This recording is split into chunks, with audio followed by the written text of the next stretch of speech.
There we go. Hello, everyone, and welcome back for another after-school professional development. Today, we're going to be looking at social media, and we're going to be looking at some of the ways that you can use social media in your classroom. In particular, we're going to be looking at YouTube, Google+, Facebook, and Twitter. It's okay.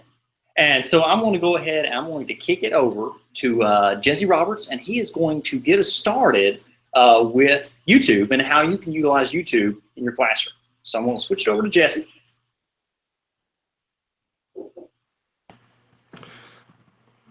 We're good to go? All right, guys. So I guess the big thing is, we're talking about how we can use social media in our classrooms. And as you can see right now, we're using YouTube. That's how we are reaching you. It's how we're doing these professional developments is through YouTube Live. So obviously, we're already using it a big time in Wise County. I'm going to share my screen with you real quick. Good. So what is YouTube? Basically, YouTube is a great platform that allows people to connect, inform, get inspired, and basically create videos. I'm going to cut this. I'm going to go ahead and get out of this. That's my mic. Oh. Well, it's going to have to sit like that. That's what it's going to have to do. Okay. We're having a little technical difficulties. We got kicked out of our room that we normally use. All right, so basically, YouTube's a way that we can create videos and get that out there. Everybody in Wise County Public Schools who has a Google account has a YouTube channel. So what we're going to talk about today is how you can use your YouTube channel to reach your students. And the biggest way you can do this is by creating playlists. So when you go to YouTube, if you'll notice over in the right-hand corner, you have to make sure you're signed into your Google account. That's number one. Anything we do, we got to make sure we're signed into a Google account.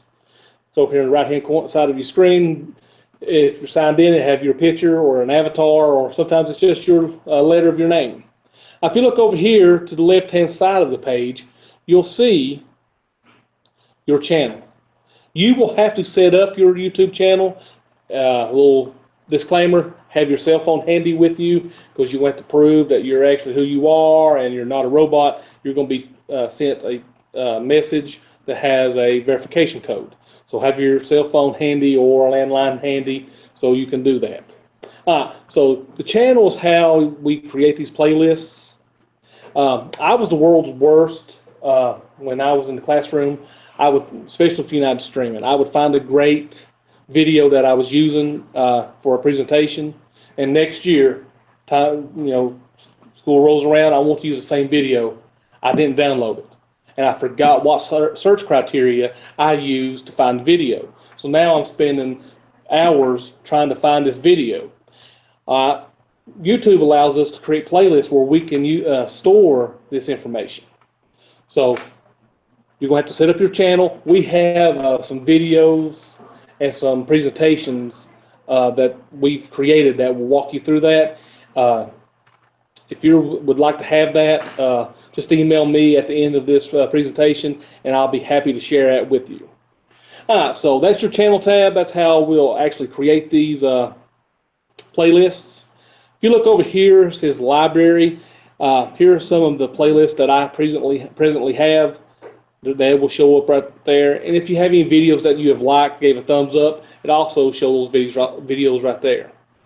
And if you look down here, these are the subscriptions that channels I follow. I follow the History Channel, some fishing stuff, Jason Hicks. Well, after today, he's been mean to me. I might unfollow him. All right, going on. So once you're inside your channel, here's how we're actually going to create a playlist. If you notice this icon up here, it says Video Manager. You'll click it. This is how you can view and edit any videos that you have uploaded into your YouTube channel. So once I'm into my videos, my Video Manager, if you notice over here on the left-hand side in this tool taskbar, you'll see a Video Manager tab. And below it, you'll see Videos and Playlists. If I'm wanting to create a playlist, I will click on Playlist tab. And it'll take me to this screen. To create a new playlist, you'll go up here to the upper right-hand corner, hit the little plus button. The playlist title will come up. You'll give it a title. And here's something important. If you're creating a playlist for students to access, you need to make sure your playlist is public. If you do not do this, they can't find it. Now, if you have some videos that you just want to keep for yourself, or maybe you don't want to release yet, this is where you would mark those as private or unlisted. Once you do that, hit the create button, and your playlist will be created. How do you actually add a video to a playlist? There's two ways you can do it. You can go out and actually search and find a video and add it to the playlist from there, or from this playlist tab, you can add videos to playlists from your video manager. In the same place where we created the playlist, there's a little tab over to the right that says add videos. So I've opened up my playlist and I've clicked add videos. Once you get in there, you can do a video search. You can search by topic, or you can search URLs if you already have a URL video that you want to add. And you can add your own YouTube videos in there if you wish. So just type in your search criteria. The videos will pop up. You'll scroll through and find the one that you want to add to your playlist, and you'll click add videos. After you have a playlist created, here are some of the playlist settings that you can click on, or you can change. If you notice, here's your playlist settings. It's always a gear. You see the gear icon and anything Google, that's a pretty good bet that your settings are going to be found in it. So when I click the gear with the playlist settings, now I can change some of those privacy settings that we talked about earlier. You know, if I had it set to private, now I can set it to public. I also said, you know, if I'm watching a video and I like it, I can add it to a playlist from there. Here's one of Mr. Hicks's videos. When you're watching a YouTube video, if you notice right here below the person's information, there's a little plus that says add to. If you hit that plus, this menu is going to come up. And here's all the playlists that I currently have created. So if I wanted to add this video that Mr. Hicks did to my training videos, I would just fill in this checkbox beside the training. What if I want to create a new one and I don't have a playlist for, you know, maybe this is a science video and I'm talking about photosynthesis, and I want to add a playlist about photosynthesis. I can go down here to create new playlists, and I can create me a brand new playlist straight from this video also. So that's just a short little tutorial of how to do playlists. How can I use YouTube in my classroom? I guess the biggest thing about YouTube is you have access to high quality instructional videos, and the best thing about all this, it's free. There's no subscription. You just go on, you find it, and you share the link out with your students. Like I said, playlists especially are a great way to have a repository of instructional videos. So next year when I'm teaching about George Washington, I don't have to hunt and peck and go back and hope I can find it. It'll be sitting there waiting on me. Online tutorials.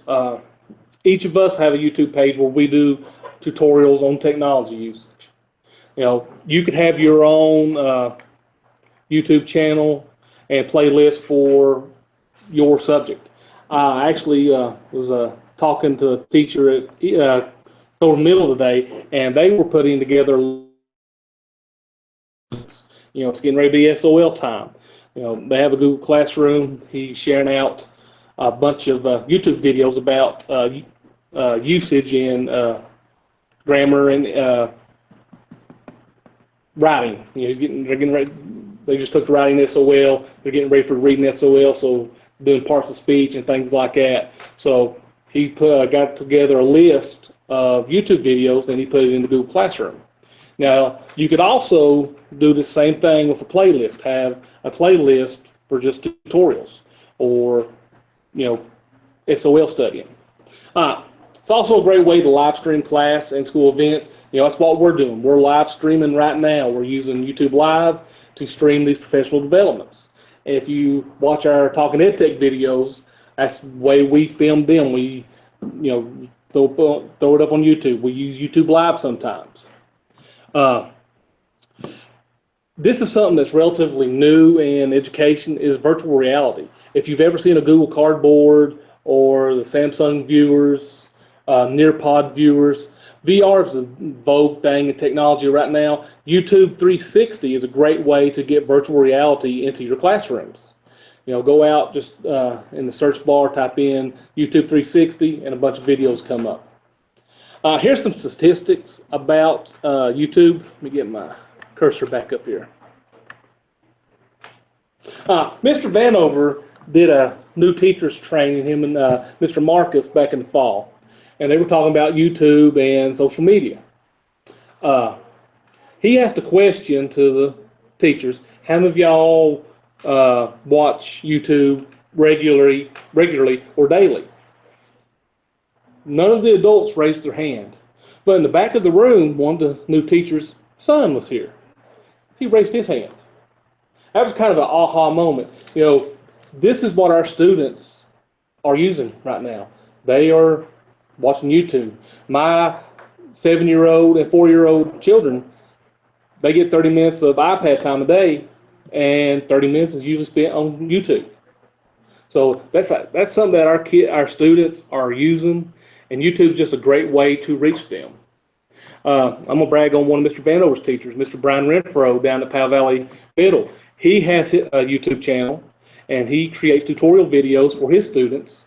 They're nothing extravagant. They're 4 to 5 minutes long usually, and it's just introducing math topics.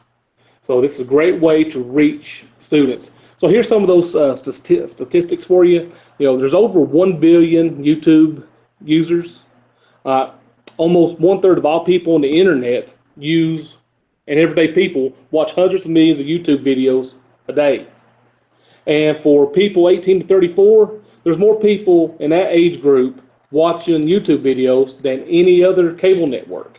So YouTube is a very powerful thing that we can use to reach students. That's our target audience, is those students. And this is a great way to reach out and touch them. All right, I'll show you one more thing in YouTube.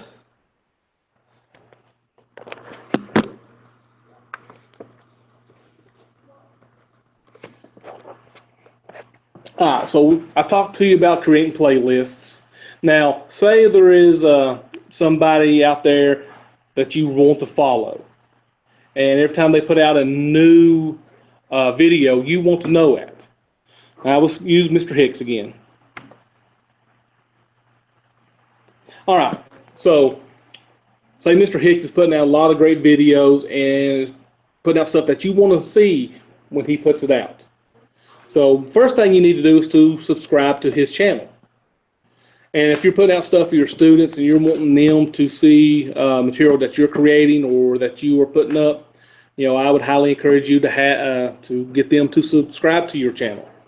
If you want to subscribe to all of our channels, we try to put out some useful stuff, if not weekly, at least once or twice a month.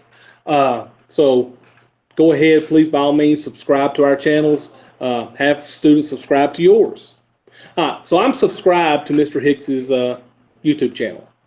If I click on the bell beside subscribed, every time he puts up a video, I will be notified. So if you're using YouTube channels and your YouTube playlists to reach your students, this would be a big step for them to click the little bell, so whenever you add something, they're notified so they know to go and watch it. That's all I have for you today. Mr. Hicks is getting ready to talk to us about Google+. Now, Daniel's going to swing it over to him, and he'll kick us off on that. All right, so before we go to Google+, let me ask you one question about YouTube. So before we go into Google+, let me ask you one question about YouTube. Can you share playlists? Yes. Refresh my memory. Yes, So as a group, if a group of teachers in a grade level. If Daniel will come back over here, I'll actually show everybody at home how we actually do that. Sure, yeah, let's slide back over there and let's see that. I think that'd be useful. All right, we back with me? Okay. All right, so You go back to my video manager.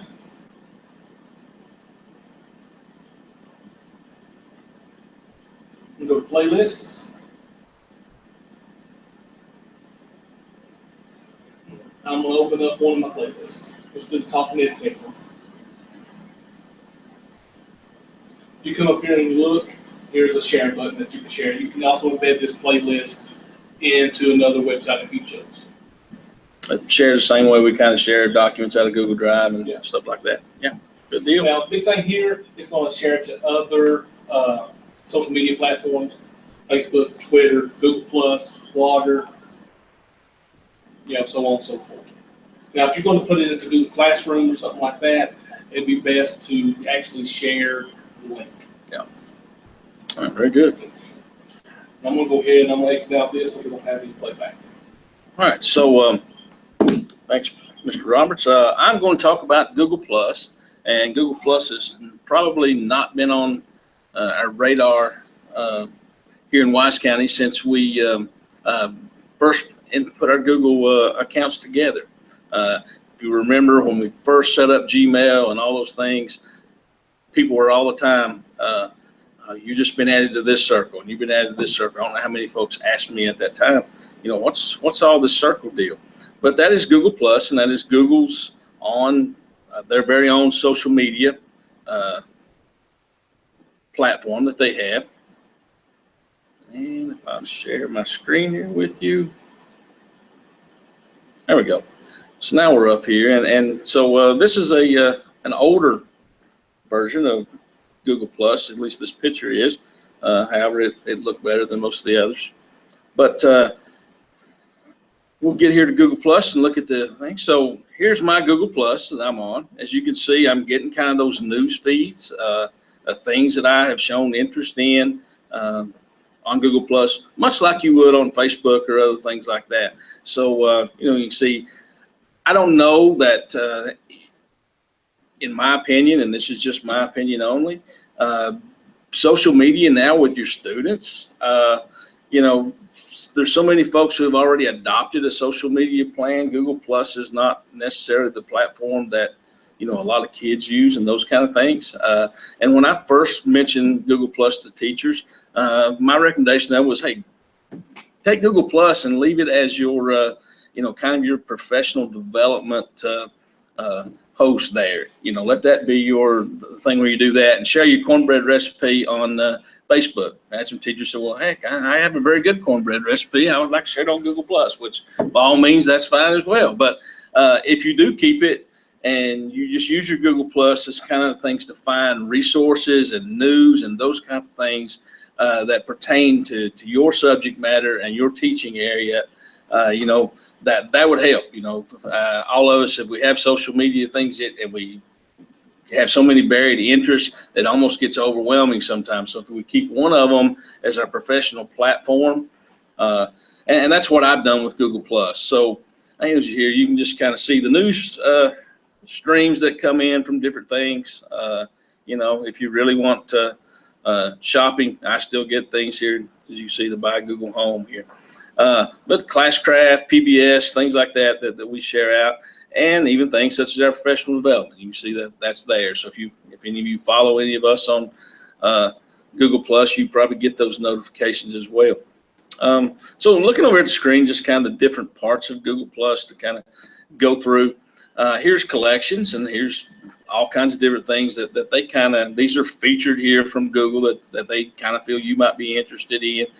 So here's early education, all things technology, those kind of things. So you'll find they'll make some recommendations there and kind of interest, and you can choose and pick what it is that you would like to follow. Here's one, lesson plans for kindergarten. So you can kind of find anything that might fit your need. And I don't know how many times I've been on Google+ and just check it out right quick and find a good idea or a good resource that I didn't know that was out there.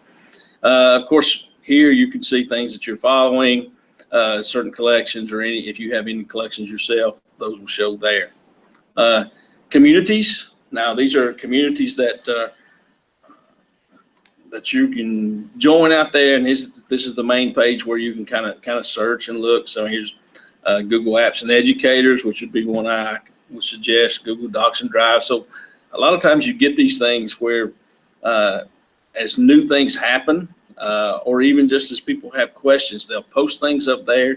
You could post a question if you had a question about a Google app or anything like that, or even ask how other teachers are using it and interact with them in those kind of ways in that avenue. So those are recommended. Like I said, you can search, you can do all kinds of things. If we, let's just say we wanted to look for,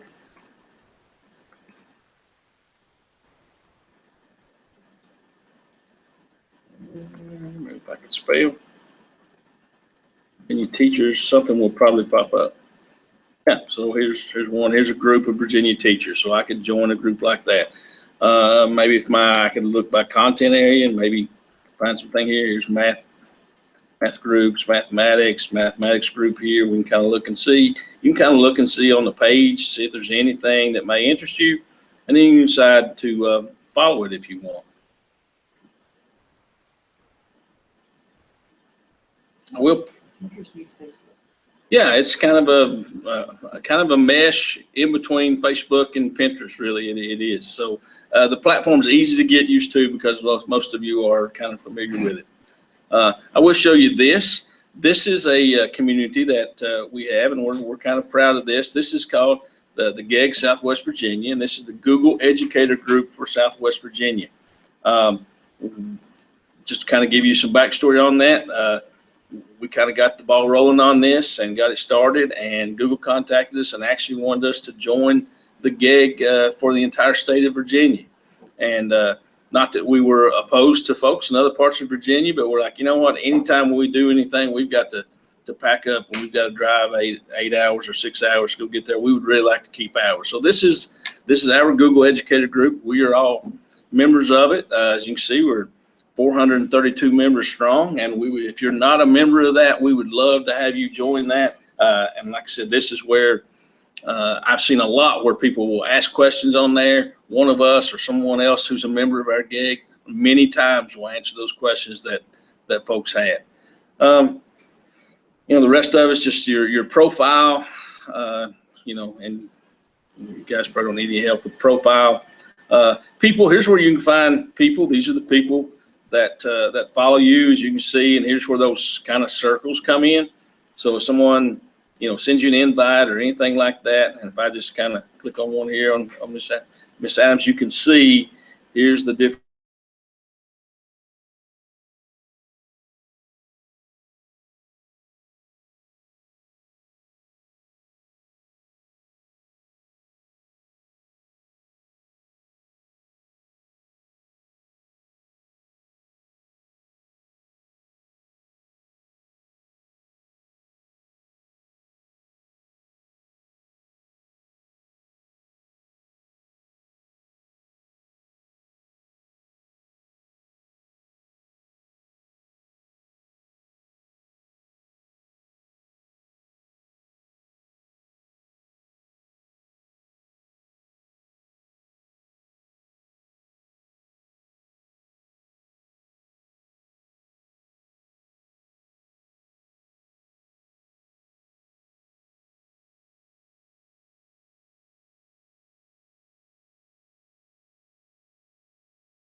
Next. Before you go on to that, can't you use your Google Plus circles as a contact distribution list inside of Gmail? Or is that feature still around? Daniel? You can, yes, you can still email circles. Okay. So that's a great way to set create a your own little distribution It list. only works with Gmail addresses. Gmail addresses. So Yeah. inside Watts County, it'd be a great way for Watts County teachers to create their own little distribution lists. Yeah, so that's a great point. So we do have some of those things set up, but if you want to set up a nice little contact list, distribution list, a kind of mass email group, that's a great way to do it. So now let's look at Facebook.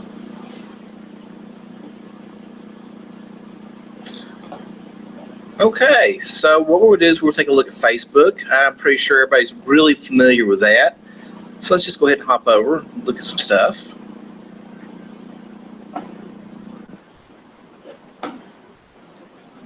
All right, what is Facebook? Facebook is a social networking website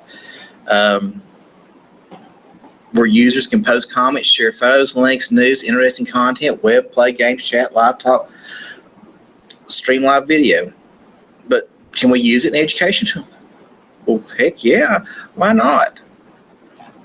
You know, Facebook, best reasons for a school or classroom to use Facebook simply is parent involvement. Think of this. How many people use Facebook? Almost everybody out there has Facebook, and 99% of all parents have a Facebook. You want to have parent involvement? Put your school up there, put your classroom up there, put stuff pertinent to your classroom out there. That way it can be seen and it's easy to go. You know, it's also like an easy way to share pictures and videos. Anything that's going on at the school that you want them to see, you can put up there. Videos you can put up there. Let's say there's a play going on at the school. You can do a live cast and have it up there for the parents to see. Lots of possibilities. Yeah, it also, you have the ability to create fast surveys and polls and get fast feedback for your school. Why not? And when it comes back down to it again, it's quick and easy to use, and it's free. Let's just take a quick look at a couple of examples I got here from a couple of my schools. Coburn Primary School. The FIC there, Family Involvement Coordinator, has a site up, has made a Facebook page. As you can see, she has photos up, all the activities going on at the school. Just a quick and easy way of getting information out there. And with this, you also come over and you have an about section. It's going to give the directions to the school for the parents who want to get there, anything you want to know. It's going to give contact organization for the actual school web page. She's got reviews. So this is where people come in, they talk about the school. They rate it, you know, they've got 5 out of 5. It's awesome. All the photos, the number of likes the school's gotten. Just a lot of information that can be put up there for everybody to know and look at.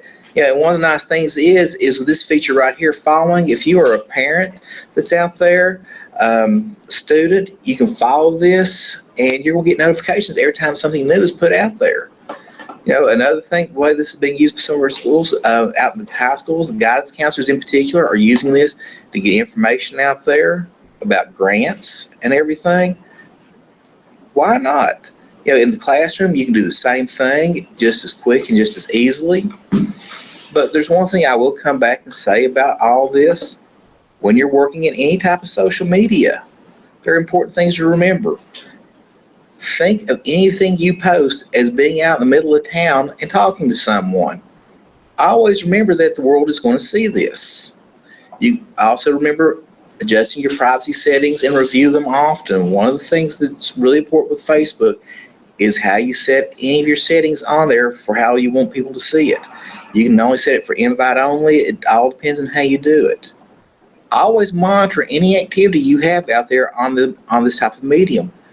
In case somebody posts something that doesn't need to be there, you need to be on the spot to take it off. So this isn't something you're going to put up one day and walk away from. You've got to take and check it every day.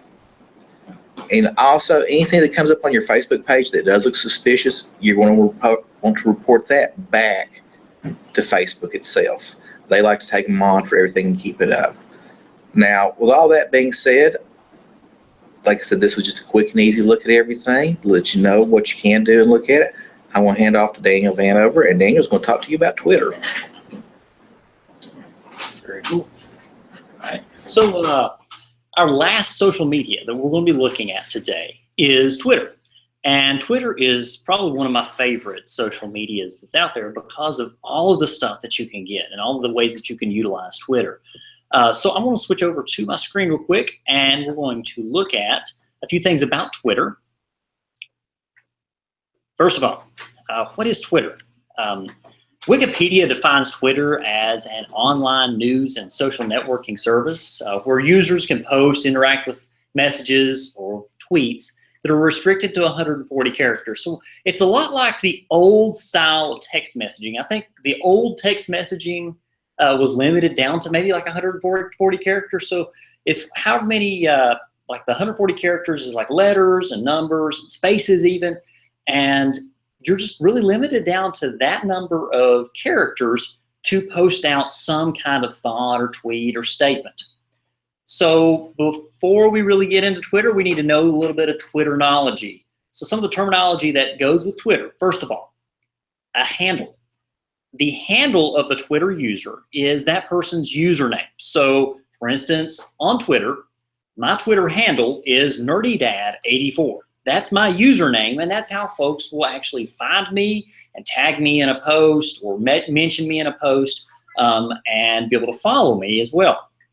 A tweet is just a post that's on Twitter, and that, like we said, it's limited to 140 characters.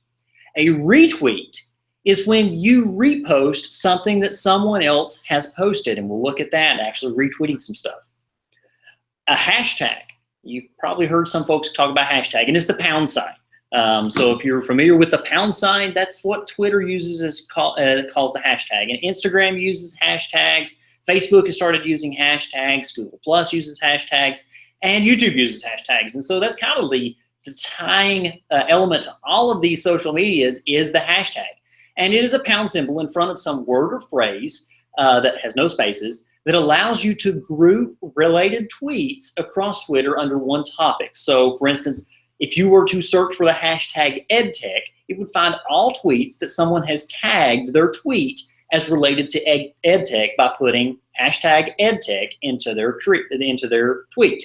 For instance, this training right here, if I was tweeting out about this training, I would probably use the hashtag this training rocks or this is awesome.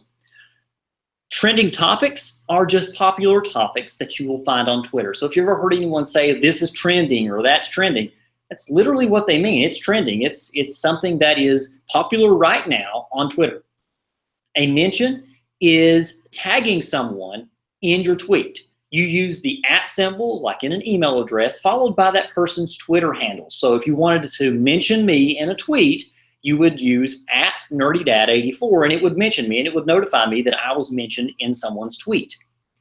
A DM is a direct message, and this is a private chat that's inside of Twitter with another Twitter user. So we're not going to really go through the steps of creating a Twitter account. If you've never created a Twitter account, it's really simple. You just go to twitter.com and you click on the sign up button in the top right, and you will fill out your information and choose your Twitter handle. And then you will get into Twitter. So instead of showing you the slideshow, I'm going to go over to my Twitter account, and we're going to actually look at some of the things that you will see in your Twitter account when you've created your Twitter. So the first thing that I see when I'm on my Twitter is my big old mug over here with my beautiful wife, and this is my profile area. So if I were to go look for my profile, I wanted to see what my profile looks to the average user, to the regular user on Twitter, I would be able to click on either my picture or my name or my handle here or my cover picture up here, and it will pull up my Twitter account and what all I have posted on my Twitter and anything that I have set up on my Twitter. So any pictures that I've posted, anything as far as the tweets and mentions and my replies, media, all that stuff will show up under my profile. To get back to the Twitter regular feed, I will click on the home button and it will bring me back to my Twitter feed.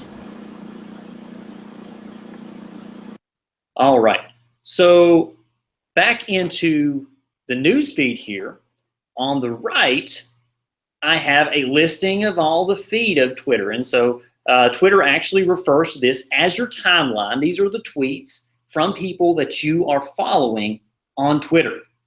So if I look at my timeline, I see that I'm following Steven Anderson here, is a fairly famous educational technologist, and I follow him. I follow James Madison University, Dr. Justin Tart, Mark Ruffalo, several people that I'm following on Twitter, and they show up in my timeline as things that they have posted recently. If there's any new tweets, it will pop up right at the top, and we see Android Authority has posted a new tweet here. At the very top, you will see moments, notifications, and messages. So I have a new notification here. And so this is how you would know that there's something that's happening with your Twitter, whether or not someone has liked a tweet that you've done, retweeted something that you've tweeted, or has mentioned you in a tweet. You click on notifications and it shows you your notifications. And there I am, and Jesse Roberts has mentioned me on Twitter. So here's Coach Jay Roberts. He's mentioned me. He's tagged me with the @ symbol, doing PD on Twitter. #EdTech. So he has used not only the mention, but also a hashtag. And you would see that he is using less than 140 characters. That's just very few characters there. But he's able to utilize this, and he can tweet out a picture. He can tweet out just a text. If you're watching a movie and some awesome quote happens on the movie Gladiator, and you're just like, oh, I want to tweet that out whenever I'm watching the movie Gladiator, or I'm watching Batman, and it's not what you do that defines me, or who I am that defines me, it's what I do that defines me. If you want to tweet that out because you're watching the movie and you want to remember that, that would be a great use of Twitter. So I can look at that picture. I can also see any other notifications regarding people who have followed me, people who have liked my tweets, people who have retweeted me. So it's really neat that I'm able to see all this connection. These are people across the world that I'm connected with on Twitter. I'll go back to my home here. And at the top, you will see the messages. This is my direct messages. So this is where I can go in and I could see direct messages that were sent privately to me from some other Twitter user. So if someone were to send me a direct message or just something, hey, this they don't want it to be public, they want it to be private, I could go inside messages and see those. Now, because of the fact that this messaging system is typically used for something that someone did not want necessarily that message to be sent out, I'm not going to click on my messages right here just to respect the privacy of other people that may have sent me messages. But I just wanted to let you know that is where you would get into your direct messages and see what other people have said directly to you in private. At the very top, you'll see this little, what is that pen called? What's that pen called? The pen on? A quill? A quill. That's the word I'm trying to think of. That's a quill. So you see a little quill up at the top here. That does the exact same thing as clicking inside of where it says what's happening. This is how I compose a tweet. So if I wanted to compose a tweet, I can either click inside what's happening, or I can click on the quill and a little pop-up's going to pop up here. But that will allow me to compose a tweet, and I can add in text, I can add in pictures, I can add in GIFs, I can add in a poll. So if you wanted to poll a class or poll a group of people, you could use Twitter to do that. And I can also add in a location. So this allows people to know where I'm tweeting from along with what I'm tweeting. So I'm going to go ahead and I'm going to tweet out something. Let's see, join us for another awesome PD streaming live on YouTube. Now, that's pretty great, but let's say I wanted to reach a greater number of people. I would probably go in here and I would add in hashtags to replace some of the words. So for instance, PD, I actually want to do hashtag professional development. And it will suggest hashtags for me there. So an awesome hashtag professional development streaming live on, let's go ahead and mention YouTube.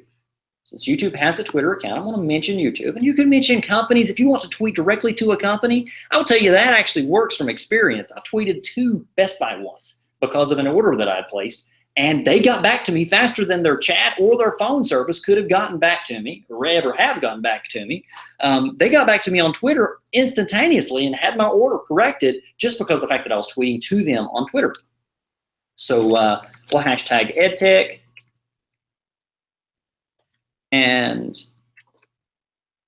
say join us, and I want to mention Kevin Marcus. So let's see if I can find Kevin. Kevin, what's your Twitter handle? There it is. There he is. Just type him in, and Roberts.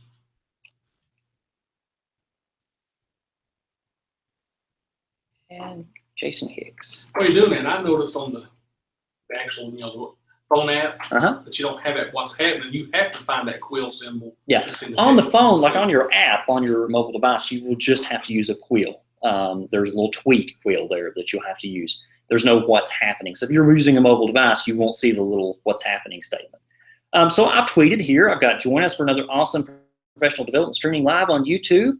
And I've mentioned Kevin Marcus, Jesse Roberts, and Jason Hicks here. And I just click tweet, and it's going to send out that tweet, and it's going to let them know that they've been mentioned in that. They can like it, they can retweet it.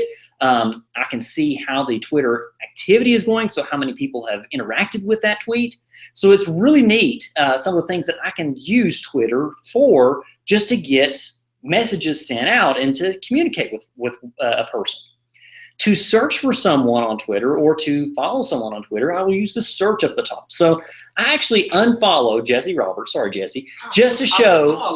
He lost a follower. So I'm going to go back and I'm going to follow Jesse Roberts. So in order to find him, all I got to do is type in his name up here in the search, and it's going to find any Jesse Roberts that are out there. And it looks like there are several. I don't think that's him. I don't think it's these guys. There he is. Okay, I click on him.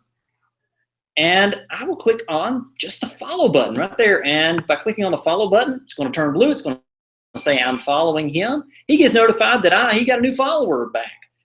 So he didn't lose that follower he thought he lost. And then it's going to show me any suggested follows that are similar to Jesse Roberts right below that once I follow him.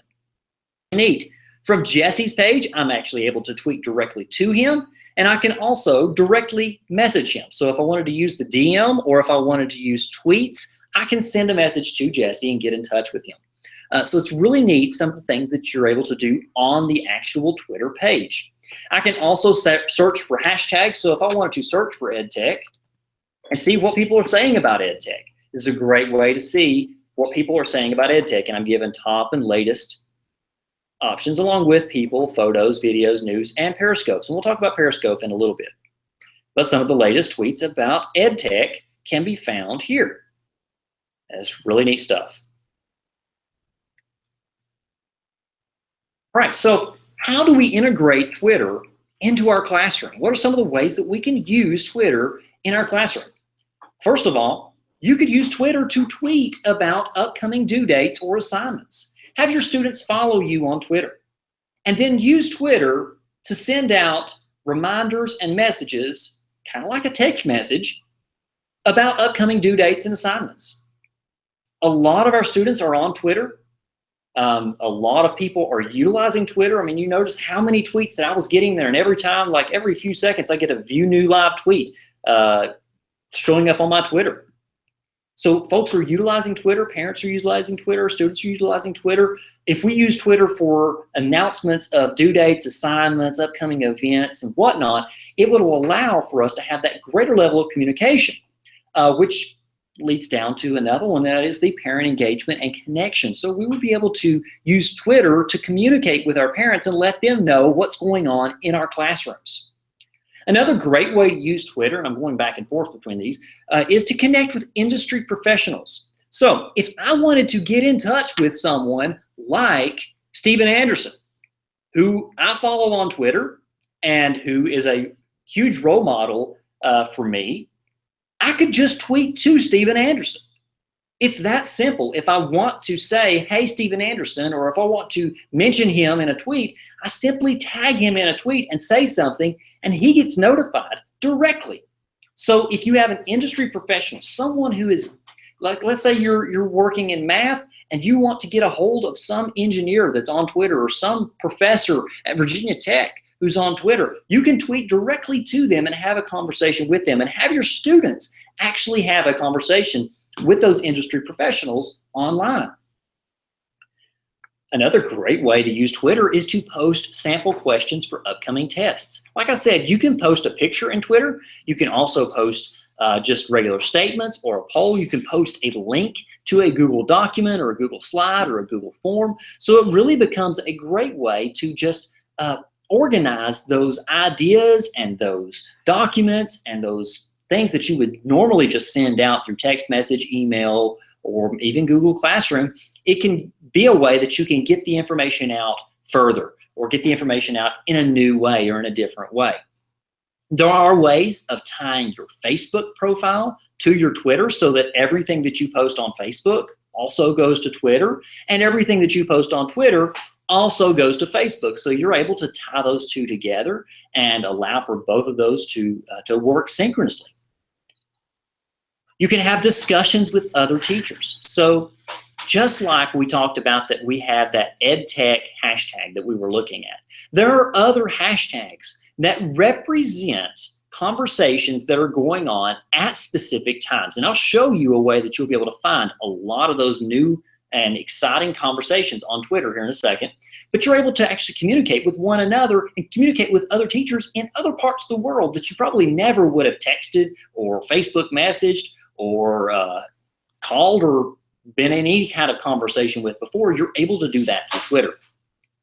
And it just comes down to tagging your post with a specific tag that goes along and coincides with the discussion at hand.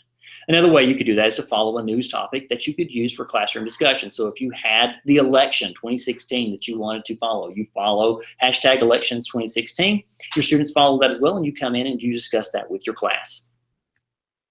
So some of the ways that we can integrate Twitter into other sites, Participate is one of those, and Participate is a great site that you can go into. You can sign in with your Twitter account, so it does single sign-on with Twitter, and it allows you to actually have a chat with people using hashtags. And this all happens on Twitter, so it turns kind of your tweets into a chat room look. This is where I was talking about you'd be able to go in and find upcoming chats that are going on Twitter. You can go into participate.com, sign in with your Twitter account, and you'll be able to see other chats that are going on, along with several other things that Participate does. But that's really one of my favorite ways of utilizing some of these hashtag chats is using Participate, because I can go in and from a calendar actually see what's getting ready to take place. Another really neat one is Hootsuite. Hootsuite will allow you to manage all of your social media into one location. So you'll be able to see your Facebook posts, your Instagram posts, your tweets, your Snapchats, all that stuff going on inside of Hootsuite. And you can control everything from there. And so when you send something out on one, it sends it out on everything. Like I said, you can tie your Facebook and your Twitter together, but this takes all of your social media, your Google Plus, your Facebook, your Instagram, your Twitter, and it just posts out to everything that social media allows for. And a final one is Periscope.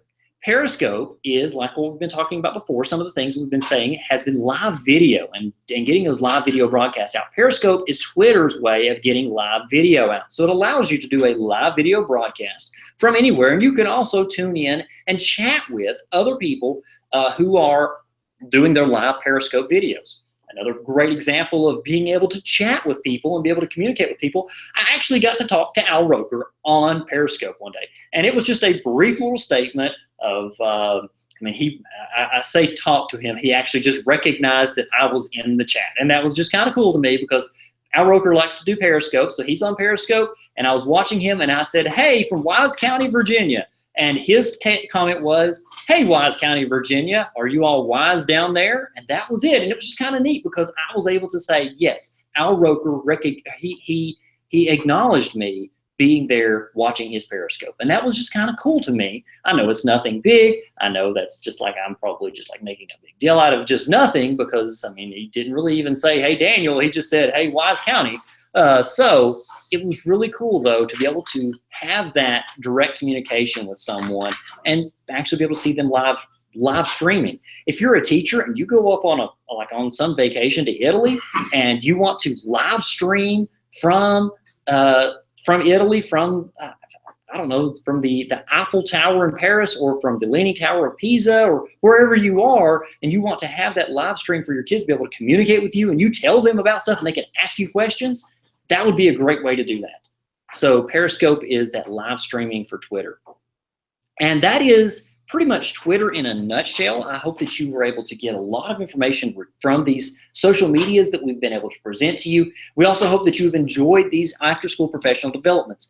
The survey for completion of this after-school professional development and the sign-in sheet is available at www.wisek12.org/4staff/PD survey. So we really recommend that if you are watching these videos, go on and check out the wisek12.org/4staff/PD survey to sign in to get your certificate of completion.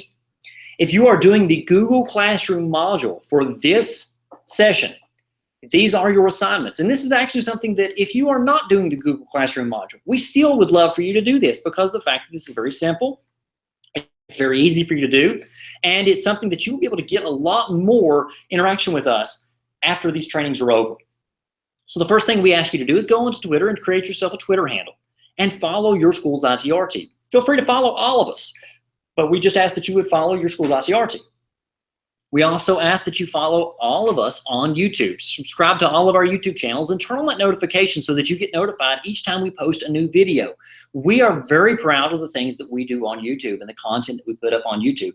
And we really like the fact that we're able to provide that content to our teachers and to other subscribers pretty much that we would usually have to be face-to-face for you to train you on. And now we can post them on YouTube and you can follow. So the more people that follow us, the more stuff that we'll be putting out, because of the fact that we want to reach that great number of people with great content. And that's what we're all about here in our side of the department.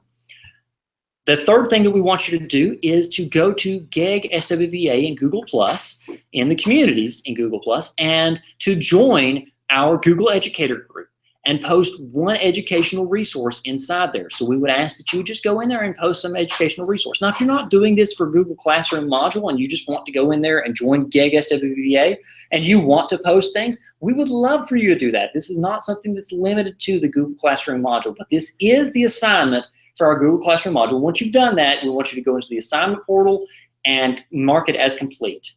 So again, this is our content, our contact information. We ask that you use this if you need to get in touch with us. We have our Twitter handles here, and we also have our YouTube channels here, so you'll be needing to use those if you are going to follow us and subscribe to us on YouTube. And also you can email us at these email addresses.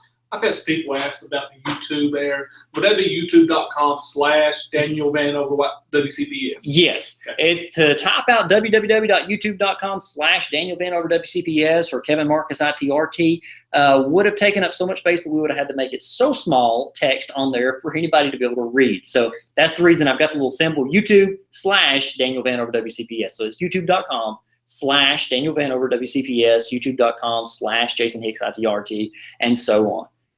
So do subscribe to our YouTube channels, do follow us on Twitter, and feel free to email us if you have any questions about these or get a hold of us on Google Hangouts. But then again, this is Daniel Vanover, Kevin Marcus, Jesse Roberts, and Jason Hicks signing off for this spring's After School Professional Development. We are very, very glad that you were able to join us for this. We hope you all have a wonderful evening and a wonderful rest of your semester. If we don't see you before the end of the semester, if you're at another school division, we hope you have a great end of your rest of your semester. If you're in one of our schools, we will see you next time that we are in your school. So have a great day, and we will catch y'all next time.